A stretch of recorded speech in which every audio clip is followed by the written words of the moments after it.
नमस्कार, मैं हूं शीनम शर्मा। दहल उठा है यूक्रेन। रूस का अब तक का सबसे भयावह हमला। कीव पर बरसाए हैं 600 ड्रोन और 70 मिसाइलें। 11 लोगों की मौत भी हो गई है। पूरी जानकारी इस वीडियो में मैं आपको देने जा रही हूं। रूस ने दरअसल रविवार सोमवार की रात को यूक्रेन पर 70 मिसाइलें और 611 ड्रोन दागे हैं। राजधानी कीव और खार्किव में भारी तबाही हुई है। 11 लोग मारे गए हैं और 53 लोग घायल हुए हैं, जिनमें छोटे बच्चे भी शामिल हैं।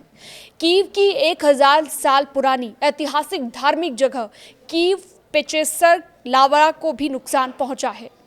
रूस ने रात के अंधेरे में यूक्रेन पर अब तक का सबसे बड़ा हमला कर दिया है।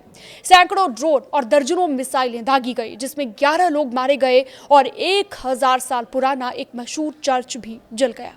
15 जून की रात रूस ने यूक्रेन के दो सबसे बड़े शहरों राजधानी कीव और दूसरे सबसे बड़े शहर खार्किव पर एक साथ हमला किया। यह हमला रात को हुआ जब लोग सो रहे थे। रूस ने एक साथ 70 मिसाइलें और 611 ड्रोन दागे हैं, यानी कि कुल मिलाकर 681 हथियार एक ही रात में यूक्रेन की सेना ने इनमें से 632 को हवा में ही मार गिराया है। यानी कि 50 मिसाइलें और 582 ड्रोन रोके गए, लेकिन फिर भी 20 बैलिस्टिक मिसाइलें और 27 ड्रोन यूक्रेन के 42 अलग अलग जगहों पर जा गिरे। कितना नुकसान हुआ अब ये जान लीजिए। दरअसल 11 आम लोग और इमरजेंसी वर्कर मारे गए हैं। 53 लोग कुल मिलाकर घायल हुए हैं।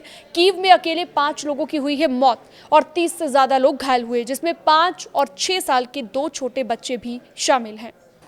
कीव के रिहायशी इलाके में दरअसल एक इमारत में आग भी लग गई और इसको बुझाने के लिए फायर फाइटर काम करते हुए दिखाई दिए, जिसकी तस्वीर भी सामने आई है।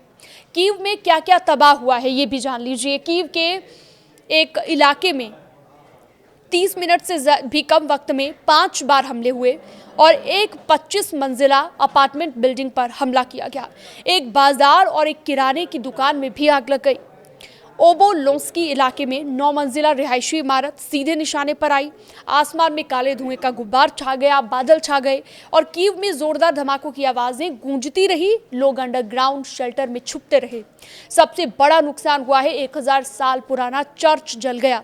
इस हमले में कीव का सबसे मशहूर धार्मिक स्थल कीव पेचेर्स्क लावरा बुरी तरह से क्षतिग्रस्त हो गया है। ये एक 11वीं सदी का मठ है, यानी कि करीब 1000 साल पुराना है और इसे मोनेस्ट्री ऑफ द केव्स यानी कि गुफाओं का मठ भी कहते हैं। यूनेस्को ने इसे वर्ल्ड हेरिटेज साइट घोषित किया हुआ है। इस परिसर में कई चर्च और इमारतें हैं। 11वीं से 19वीं सदी के बीच बनी है। इनके नीचे 600 मीटर से भी लंबी गुफाओं का एक पूरा जाल है। रूसी ड्रोन ने इसके डोमिनेशन कैथेड्रल की छत में आग लगा दी। यूक्रेन के ऑर्थोडॉक्स चर्च के मुख्य मेट्रोपॉलिटन एपिफेनियस ने इसे इंसानियत, इतिहास और ईसाई धर्म के खिलाफ अपराध बताया है। यूक्रेन के राष्ट्रपति ज़ेलेंस्की खुद सोमवार को सुबह जगह पर पहुंचे और उनके साथ प्रधानमंत्री और सरकार के दूसरे मंत्री भी मौजूद थे। ज़ेलेंस्की ने कहा कि 2 रूसी ड्रोन ने ये नुकसान किया है और ये ईसाई संस्कृति के खिलाफ रूस का अब तक का सबसे बड़ा अपराध है। तो देखा आपने खबर में किस तरह से तबाही मचाई गई है। इस तरह की और खबरों के लिए आप हमारे साथ जुड़े रह सकते हैं। वॉर से जुड़े हुए लेटेस्ट अपडेट्स के लिए भी आप हमारे साथ जुड़ सकते हैं। न्यूज़ 18 के डिजिटल प्लेटफॉर्म को सब्सक्राइब करना ना भूलें।